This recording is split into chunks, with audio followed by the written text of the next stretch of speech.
Sandra's POV. Are you serious about it, Dad? I thought that Emmanuel is an old bachelor. Paano siya naging mulala? Dala ng kanyang emosyon ay hindi siya nakapag-isip ng tama at basta na lang naglayas ng hindi alam ang buong katotohanan. Ang bugok niya sa part na yon. May pinagkaiba nga ba kung alam niyang hindi si Don Emmanuel ang kanyang fiancé? Will she not run away? Well, hindi siya sigurado sa parting yon. Yun din ang naisip ko, Iha. Pero nagulat ako nang sabihin ni Emmanuel sa akin ang tungkol dito at ang anak nito ang bahala sa negosyo nila pagkatapos niyang ikasal sa'yo. Salaysay ng kanyang ama. Bigla siya naging curious kung sino ang anak ni Don Emmanuel at bakit ito nagtatago sa publiko. Is he ugly or does he have disability? Have you met him, Dad? What does he look like? Sandaling natahimik ang kanyang daddy. Marahil ay inaalala nito ang hitsura ng lalaki. I can't remember well because I only met him in a brief moment dahil may importante itong lakad. But he's handsome and masculine. Sigurado akong bagay kayo at magugustuhan mo siya kapag nakita mo. Mas lalo lang siyang nakaramdam ng kuryosidad na makita ito. Matapos ang kanilang maikling kwentuhan ay nagpahinga ulit ang daddy niya. Kikitain niya ngayon ang kanyang best friend na si Wilma at hinihintay na lang niya ang kanyang mami para humalili sa pagbabantay sa ospital. Habang hawak ang kanyang cellphone ay panayang scroll niya sa social media nang maisipan niyang hanapin ang account ng sinasabing anak ng senator na kanya ring tunay na fiancé. Gusto niyang i-stalk si Enrique Hipolito at gusto niyang makita ang mukha nito pero wala siyang nakuhang resulta. Tagabundok pa ang lalaki kaya wala itong social media? Hindi nagtagal ay dumating na ang mami niya kaya sandali siyang nagpaalam dito at nagpahatid kay Sancho sa Lava Cafe kung saan sila magkikita ni Wilma. Matapos maipark ni Sancho ang sasakyan, ay inalalayan siya nito papasok sa loob ng cafe. All the eyes of the people around, especially women, turned to them. Well, not them particularly, but to her companion. Sancho doesn't look like a bodyguard, but a boyfriend type. Bestie! Agad siyang luminga at hinanip ang pinagmula ng tinig. Maya-maya pa ay nakita niya si Wilma sa paborito nilang table mula pa noong college sila. Ngumiti naman siya at tumakbo patungo sa babae, sabay sugod ng yakap. Bestie, I miss you. Che, miss daw. Hindi mo nga ako nagawang tawagan man lang sa ilang buwan mong paglalayas. Nagtatampong saad ng kaibigan. Natawa siya lalo nang sumimangot pa ito at inirapan siya. Sorry na, nag-iingat lang naman ako na hindi mahuli agad eh. Asus, nag-enjoy ka lang yata doon at ipinagpalit mo na ako. Baka may bago ka ng best friend doon. Tinawanan niya ulit ang kaibigan. Maya-maya pa ay nawala ang atensyon nito sa kanya at lumipat sa kanyang likuran. Kita niya ang pamumula ng pisngi ni Wilma at nahihiyang umiti. Sa sasakyan na lang kita hihintayin, senyorita. Paalam ni Sancho sa kanya. Isang tangulang ang iginanti niya dito at muling binalingan si Wilma na nakatingin pa rin kay Sancho. Wilma? Aniya at pinalo ito sa braso para magtigil sa inasta. Ginantihan naman siya ng babae ng isang masamang tingin. Nang maupo na sila, ay panay pa rin ang sulyap ng kaibigan sa labas. Grabe, bestie! Ang pogi talaga niyang bodyguard mo. Mukhang Italiano. Sigurado ka ba talagang bodyguard lang yan? Papasa na yata yung maging boyfriend mo eh. Siya man ay ganun din ang tingin sa lalaki. Ewan, si daddy naman ang kumuha sa kanya sa isang agency. Baka nga hindi talaga siya purong Pinoy. Bali wala niyang sagot. Nga pala, bestie, sabi mo kanina sa phone ay may revelation kang i-share sa akin. Maya-maya ay bumuntong hininga siya at isinandal ang kanyang likod sa upuan habang seryosong tininan ng kaibigan. I'm getting married. Aniya na ikinalaki ng mga mata ni Wilma. Halos maibuga nito ang frap na iniinom nito dahil sa sinabi niya. You're what? I'm getting married. You're joking, right? Seryoso ako, bestie. Magpapakasal ako sa lalaking gusto ni Dad para sa akin. Oh my God! You must be out of your mind. You ran away because you don't want to get married.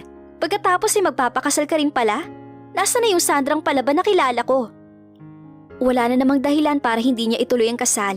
It is what her father wanted. At wala naman siyang boyfriend na maaaring pumigil sa kanya. Iyon ang huling wish ni Dad sa akin, bestie. Tingin mo ba, kung ikaw ang nasa lugar ko ay hindi mo pagbibigyan si Tito Alfred? Tukoy niya sa daddy ni Wilma. Sa bagay no, you have no choice na talaga. Pero baka naman pwede mong pakiusapan ng daddy mo na wag na lang si Senator Emmanuel. Oh my goodness, tumatayo pa bang puto ito nun? Agad niyang tinakpan ang bibig na walang preno niyang kaibigan at napalinga sa paligid. Wilma naman, Hinaan mo yung boses at baka may makarinig pa sa atin. Sorry na, na-carried away lang ako eh. Pero back to the topic, mag-request ka kaya sa daddy mo na fresh na aasawahin at wag yung naiburo na. Para naman pak na pak sa honeymoon. Yung tipong walang rayuma at arthritis kapag bumanat na. Napangiwi siya sa pinagsasabi nito. Dapat talaga sa babaeng to pinamumog ng holy water dahil napaka-rated 18 ng bunganga. Hindi na kailangan yun, bestie, dahil hindi naman si Emmanuel ang pakakasalan ko, kundi ang anak nitong si Enrique. Literal na nalaki ang mga mata ng kaibigan dahil sa narinig at nagtakip pa ng bibig. Oh my! So the rumors are true? What rumors? Kunot noo niyang tanong. That Senator Emmanuel has a hidden son. Bali-balita na yan dati pero wala namang confirmation kaya nawala din agad ang issue. Really? Did you see the face of the rumored son? Umiling ang kaibigan niya kaya nawala ang katiting na pag-asa niyang makita ang kanyang future husband. Bestie, may ipapakiusap sana ako sa iyo. Sure, kahit ano basta si Sancho ang bayad ha? Nakangisi nitong wika.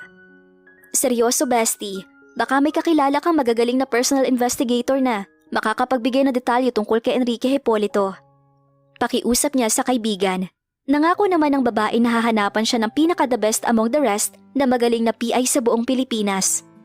Matapos ang ilang oras na kwentuhan, ay nagpaalam na sila sa isa't isa dahil may lalakarin pa si Wilma at siya naman ay babalik pa ng ospital. Habang papalapit siya sa silid ng kanyang ama, ay lumabas ang isang doktor mula doon na sigurado siyang hindi si Dr. Gonzales na siyang naka-assign sa kanyang ama.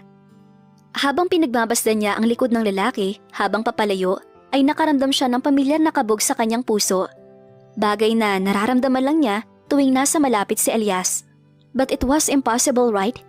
Why would Elias be here when he was staying on the island with Dulce? Sa kabilang banda, makalipas ang ilang araw ay nag-utos ang kanyang mga magulang na ipakuha na lang sa mga tauhan nila ang natitira at importante niyang gamit sa isla. Dahil ayaw na niyang bumalik pa doon. Ang pagbabalik doon ay maaalala lang niya ang sakit na naramdaman ng kanyang puso. Natatakot siyang harapin ang mga to at masaksihan ng masakit na katotohanang pinagtaksilan siya ng taong mahal niya. Mas mabuti na yung hindi na sila magkita pa. Tutal ay ikakasal na naman siya sa iba at malamang masaya na si Elias sa piling ni Dulce. Really, Sandra? Always thinking about adding salt to the wounds? Kastigo ng kanyang isip. Nagmamadali na siyang bumaba ng bahay nang matanaw na papasok ang kotseng gamit ni Sancho papuntang isla. Hinintay niya ito sa salas at maya-maya pa ay lumitaw na sa pintuan ang gwapong pagmumukha ng lalaki. Dala ang pamilya na duffel bag na gamit niya noong naglayas siya.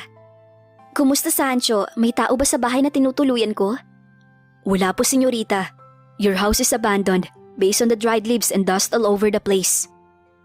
Ibig bang sabihin, lumipat na si Elias sa bahay ni Dulce? So, totoo nga pala talagang may namamagitan sa dalawa. Kaya pala matapang siyang inaway ni Dulce noong nakaraan. May nakita ka bang lalaki doon na banyaga? He has blue eyes. I mean, para kasing tangkad mo siya. At basta, parang katulad mo. Nangunot ang makinis na noo ni Sancho sa kanyang tinuran at nagtataka siyang tiningnan. Never mind, Sancho. Huwag mo nang isipin yung tanong ko. Salamat nga pala sa pagkuha ng mga gamit ko. Aniya at kinuha na sa mga kamay ng lalaki ang bag na dala nito. Isang babaeng nagangalang Mira ang lumapit sa akin at tinanong kung nasan ka. Wika nito na nagpalingon sa kanya. Kaagad niyang natampal ang kanyang noo dahil sa dami ng iniisip niya ay nakalimutan niyang bilinan si Sancho na sabihin kay Mira na ayos lang siya. Kumusta naman siya? May sinabi bang iba bukod doon? Muling umiling si Sancho kaya tinalikuran na niya ito at umakyat na sa kanyang silid. Pagkapasok niya ay agad niyang binuksan ang duffel bag at napaluha ng naroon lahat ng mga gamit niya, kasama ang tuyot na mga rosas na ibinigay ni Elias sa kanya noong first date nila. Sa labis na inis niya sa binata, ay kinuha niya ang mga bulaklak at padabog na itinapon sa basurahan. Pinalis niya ang kanyang mga luha dahil ang mga lalaking katulad ni Elias ay hindi dapat iniiyakan. Mabilis lumipas ang mga araw. Ganun pa rin ang takbo ng buhay niya. Araw-araw siyang nasa ospital para sa daddy niya at minsan lang umuwi ng bahay. She made herself busy while she was mending her broken heart. Naisipan niyang bumili ng bagong painting brush para makapagpinta siya ng bagong obra. Ayun ang kanyang pinaglilibangan. Actually, hindi lang siya maging si Wilma isang renowned painter din. Pero mas focus nga lang siya sa business nila, taliwas sa kaibigan niya. Busy siya sa pamimili ng mga gagamitin at hindi na malayan ang pagtabi ng isang babae sa kanyang tagiliran. Nanuot sa kanyang ilong ang mamahaling pabango nito. "You must be Sandra Aguilar Fernandez." Ani ng boses na nagpalingon sa kanya. Bumungad ang isang magandang babae sa kanyang harapan. She has blonde curly hair, tall, sexy, and most of all, she's having a familiar electric blue eyes like what Alias has. A very sophisticated woman. Kaagad umangat ang kanyang kilay. Wala siyang maalala tungkol sa babaeng ito na biglang lumapit sa kanya. Kliyente ba ito o ano? I'm sorry, pero do I know you? I guess not. Tugon ng babae at inilipat ang tingin sa mga paintbrush na nasa kanilang harapan. But I know you a lot. Kinunutan niya ang noon ng babae. What is this woman up to? Umayo siya ng tayo at nakahalukip-kip na hinarap ang estranghera.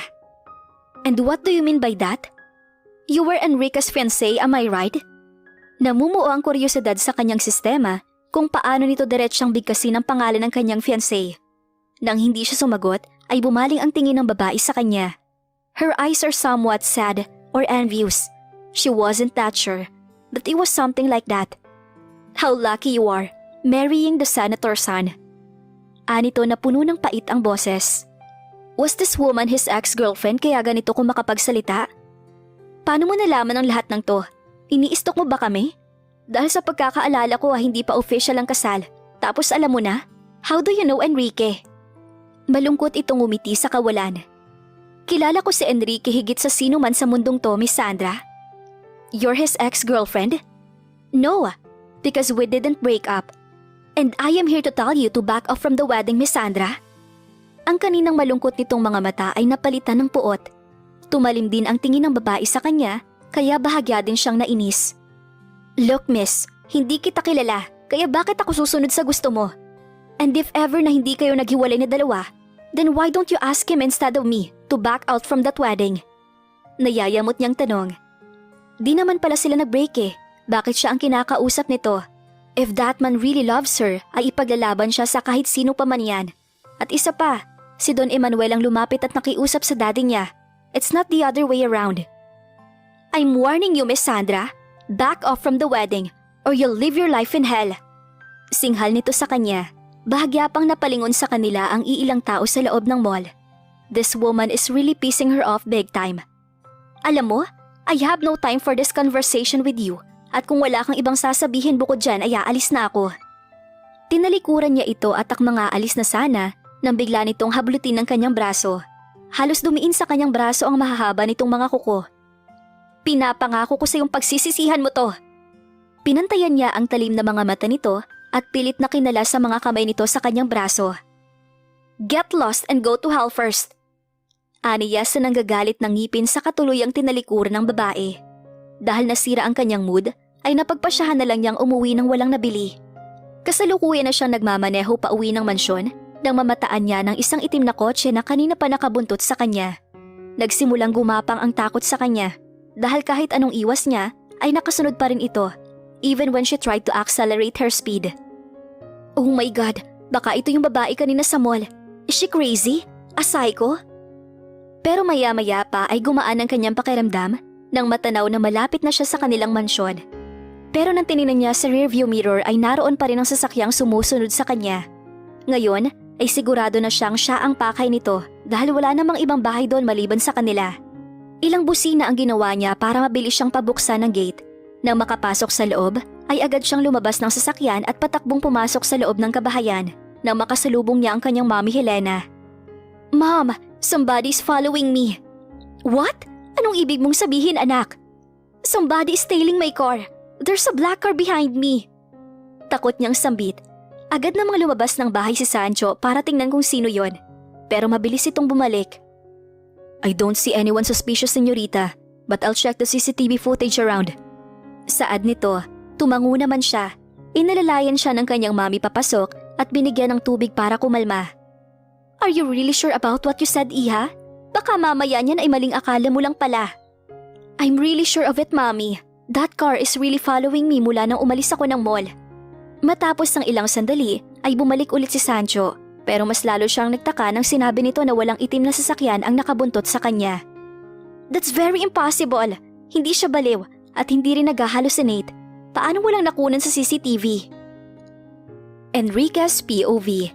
Ilang oras na ang nakakalipas simula nang pumasok sila sa club kung saan siya naging masaya noon. As usual, maraming nangaakit na babae ang nakikiliti sa kanila pero hindi tulad ng dati. Hindi siya interesado sa alinman sa mga to dahil isa lang naman ang gusto niyang babae sa ngayon. And this is unusual. Kinasusuklaman niya ang mga damdaming ito tulad ng babaeng iyon. Nakakatuwa na pumunta siya sa isla para maghiganti kung paano sinira ng babae ang kanyang ego nang makatakas ito sa dapat nilang kasal. Pero iniwan na naman siya. Iniwan siya ni Sandra nang walang sabi-sabi at ngayon ay ikakasal na siya sa hindi niya kilala na talagang nagpagulo sa sitwasyon. Earth to Enrique? Mula sa pagkakatitig sa shot glass ay napalingon siya sa nagsasalita. It was Rain. Kasalukuyan silang nasa Club Inferno na pag-aari rin ng isa sa mga kaibigan nila. What did you say? Pasigaw niyang sabi dahil sa lakas ng musika sa loob. Nicole Petrova is in the country bud. Napakunot noo siya. Nagkasundo ang magkabilang pamilya na lumayo sa isa't isa hanggang sa matapos ang eleksyon. Hindi pa nga nagsisimula ang eleksyon ay nandito na si Nicole. Ano bang ginagawa ng babaeng yun dito? Hindi mo ba tatanungin kung paano ko nalaman? Dagdag pa ng kaibigan. Nilagok niya muna ang laman ng shot glass bago sumagot. Okay, how? Ask him. Turo nito kay Isaac. Lumingo naman sa kanya ang kaibigan mula sa pagkakatitig nito sa isang partikular na babaeng nagwawala sa dance floor. Nicole approached Sandra earlier and even chased Sandra's car like a stalker.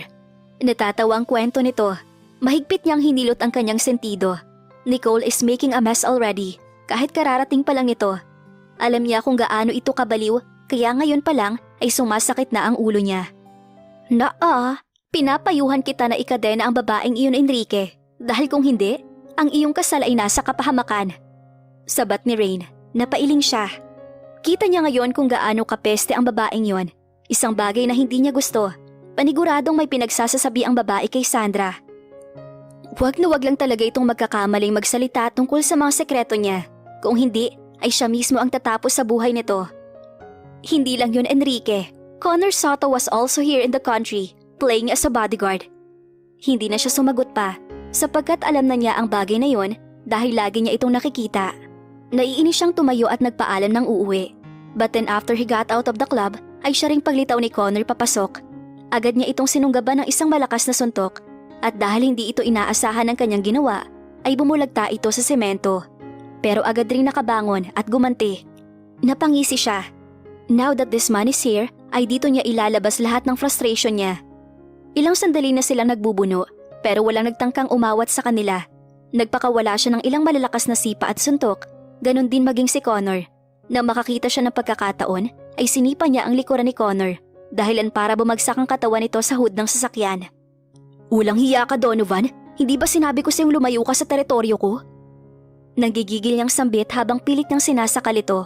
Nang makabuelo ang lalaki, ay pinilipit nito ang kanyang kamay saka siya ibinalya sa sasakyan. Aminin man niya o hindi, Connor was a good fighter too. Kailan pa ako nakinig sa'yo, Enrique? Hindi mo ko pwedeng diktahan. Anito at hinigpitan pa ang pagkakaipit sa kanya. Iniuntog niya ang kanyang likod sa noo ni Connor para gumaan ang pagkakahawak nito. Napaatras ang lalaki at nakita niya ang pagdugo ng ilong nito. Pero nakangisi pa rin ang peste. Sinusubok mo talagang pasensya ko ha? I'll make sure you'll get fired in an instant, Connor. Tumawa na nakakaloko ang lalaki sa tinura niya. Bakit? What will you do, Mr. Hipolito? Sasabihin mo sa kanya kung sino ako para ma-expose ka rin? Dapat ba tayo magkaroon ng maagang pagpapalitan ng mga regalo? Mas lalong nag-alab ang kanyang galit sa binata. Subukan mo ko at tutuluyan talaga kita this time. Bago mo gawin yun, siguraduhin mong hindi siya papaslangin ng babae mo, Mr. Hipolito. Hindi ko alam kung anong balak mo, pero hindi ako basta tatayo kung masasaktan si Sandra dahil kay Nicole. Anito sa kapinahid ang pulang likido mula sa ilong at akmang tatalikuran na siya.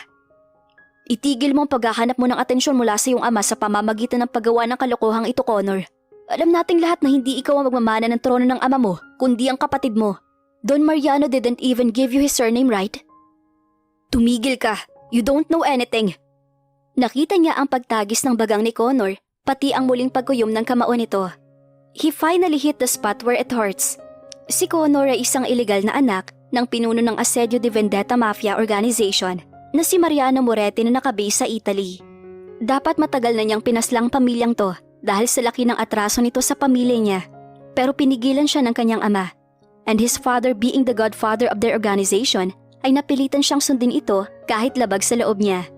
Did I hit it hard, Donovan? Hindi na nakapagtimpi pa ang lalaki at sinugod siya.